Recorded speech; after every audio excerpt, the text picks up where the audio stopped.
అందరికీ హాయ్ అండి. ఈరోజు టాపిక్ అవుతుంది షుగర్, పంచదార.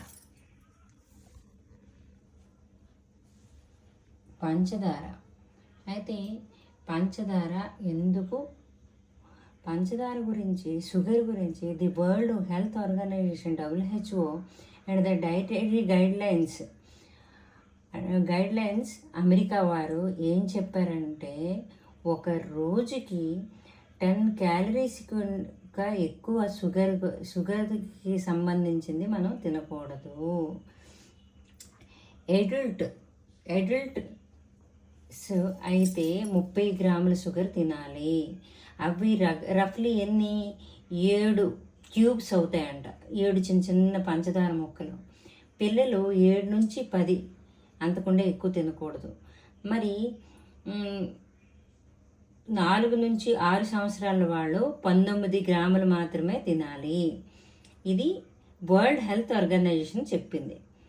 అయితే ఎందుకు, ఏ విధంగా షుగర్ ఎక్కువ తినడం వల్ల హార్మ్ఫుల్ అవుతుందంటే, వెయిట్ అనేది గెయిన్ అయిపోతాం, డిప్రెషన్కి వస్తాం. వెయిట్ గెయిన్ అంటే బరువు పెరిగిపోతాం. మరి డిప్రెషన్ అంటే తెలుసు కదా, టెన్షను, కోపము, బాధ, ఇవన్నీ ఎక్కువ ఉంటాయి. స్కిన్ పాడైపోతుంది, గుండెకి సంబంధించిన రోగాలు వస్తాయి, డయాబెటీస్, షుగర్ వస్తుంది, చక్కెర వ్యాధి, క్యాన్సర్ వస్తుంది. Sagging and రింకిలింగ్. సాగింగ్ అంటే ఏంటంటే మన స్కిన్లో కొలాజను, ఇలాస్టిన్ అని 2 కెమికల్ కాంపౌండ్స్ ఉంటాయి. అవి స్కిన్ గ్లోకి బాగా పనికి వస్తాయి అన్నమాట. ఆ గ్లో రాకుండా ఆపేస్తుందంట షుగర్. దాని తర్వాత ఫార్మేషన్ ఆఫ్ క్యావిటీ, పళ్ళు పుచ్చుకుపోవడం, బ్లడ్ ప్రెషర్ ఎక్కువైపోద్ది. ఆడవాళ్ళకి వ్యాగరం, ఒబేసిటీ వస్తుందంట. అయితే చక్కెర మీద, షుగర్ మీద బెల్లం బెటరు. కానీ ఏ విధంగా బెల్లం బెటరు? బెల్లం బెటర్ దేనికంటే బెల్లం బెటరు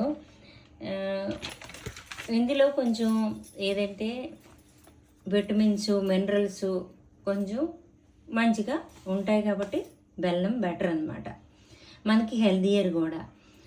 అయితే ఎంత జాగరి రోజుకి తినాలి, ఎంత బెల్లం తినాలి అనేది అంటే, రోజుకి 10 నుంచి 15 గ్రాముల బెల్లం మాత్రమే తినాలంట. 10 నుంచి 15 గ్రాముల బెల్లం అంటే 1 టీ స్పూన్లు. అయితే రోజు తినడం వల్ల ఇబ్బంది వస్తుంది. ఏంటి ఇబ్బంది? అది హెల్దియరే, విటమిన్స్, మినరల్స్, పంచదార మీద కొంచెం బాగానే ఉంటుంది. కానీ ఇది కూడా బ్లడ్ షుగర్ని పెంచుతుంది, ఒబేసిటీ పెంచుతుంది.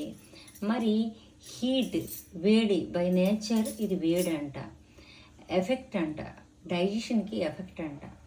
అయితే ఈ మధ్య నేను తెలుసుకోవడానికి కాబట్టి ఆ కొబ్బరి ఉండలు అలాగా చేసినవే. మా ఫ్రెండ్ పాప వాళ్ళ అమ్మ కొబ్బరి పాలు తీసి, పాల్లో బెల్లం పాకం తీసి చేస్తారు. కొబ్బరి పాలలో తీగ పాకం తీసాను, కొబ్బరి కూర వేసాను, తీసాను.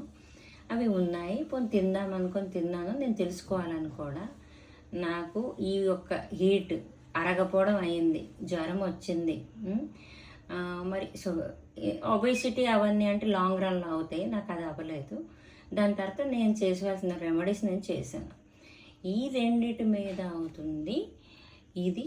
అంటే తాటి బెల్లం అనేది చాలా బెనిఫిషియల్. తాటి బెల్లం ఎందుకు బెనిఫిషియల్ అంటే, తాటి బెల్లం ఏ విషయంలో,